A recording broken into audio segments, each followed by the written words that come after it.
Pakukuloan ko muna itong belly. Yan. Pag nagpapakulo ako ng ganyan, nilalagyan ko kaunting asin. Yan.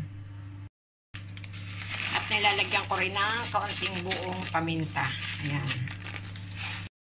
Yan, alam naman natin lahat na kaya pinakukuluan yan para maalis yung amoy ng pork. Ayan, kumulo na. Aalisin lang ito. Set aside. Ayan, nakaset aside na yan.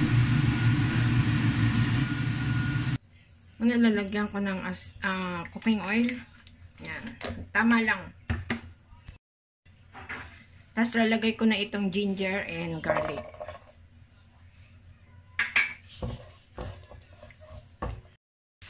Halo-haloin lang yung parang ginigisa. Kapag ganyan, mabango na siya, ilalagay na itong pork, yung binalance natin.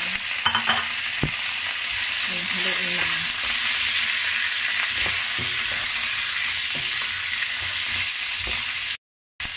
Yan, parang pinapry-fry mo lang siya, ginigisa mo ganyan.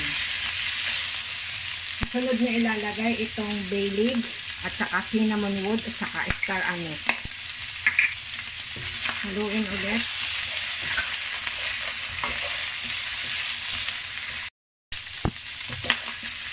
Pagkahalo, ilagay naman itong onion leaves. Yan, kasama yung pinakampuno, kumbaga steam at saka dahon.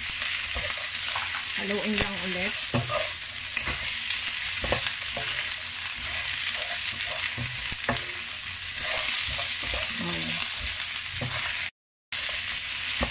Pag nahalo, ilagay itong cooking wine. Sa side ako naglalagay para haluin ulit.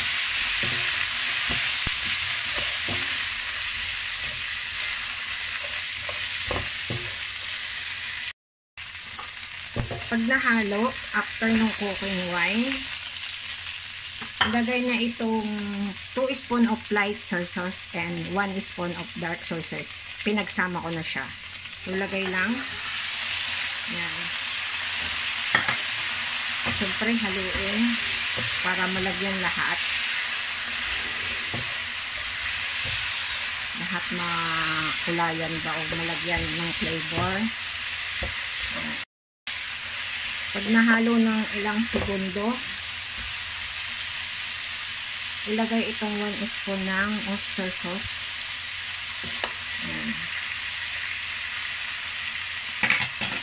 Haluin lang ulit.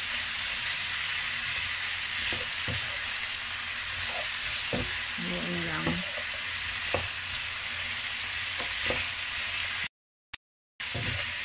Tuloy lang yung halo para makombine, malagyan ba ng flavor lahat.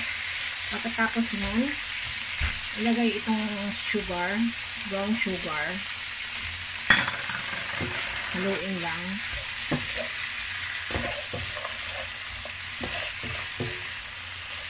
Ayan.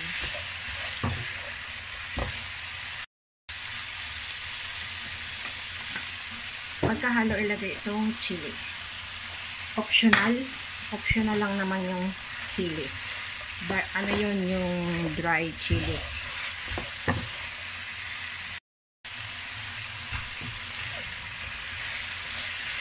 Kapag nahalo na ng ganyan,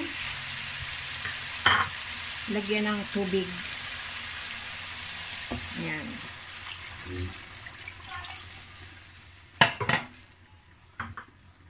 Flat lang. Tapos takpan. Pakuluin, hintayin kumulo. Yan, kumulo na. Ayusin lang. Yan. And then, syempre, takpan.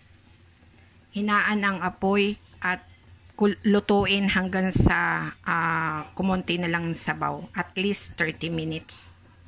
Every time, i-check na lang. Syempre, lutuin sa mahina lang yung apoy. Hinaan yung apoy. Ayan, titingnan ko siya. Saan ko? Pwede namang i-check in the middle of cooking. tusukin ng tinidor. Ayan, kapag natutusok na, sabihin niya luto na. Hindi na siya. Ayan, okay na. So, tatakpan ko ulit. Mga ilang minuto na lang at okay na ito hanggang sa maubos yung sabaw. Ayan, luto na siya. Okay na ito, ready to serve na. Ayan, wala nang sauce. Ready to serve na ito, guys. At ayan nga po, inilagay na po sa plate. At ito po ay ready to serve na.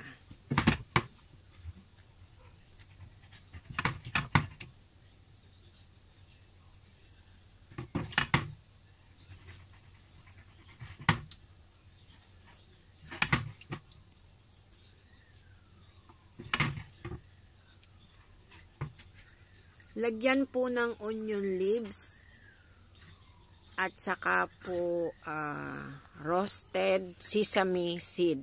Ito naman po ay optional. Pwede naman pong wala kung ayaw ninyo. So, yun lang guys. Marami pong salamat sa panonood. See you on my next video. Bye!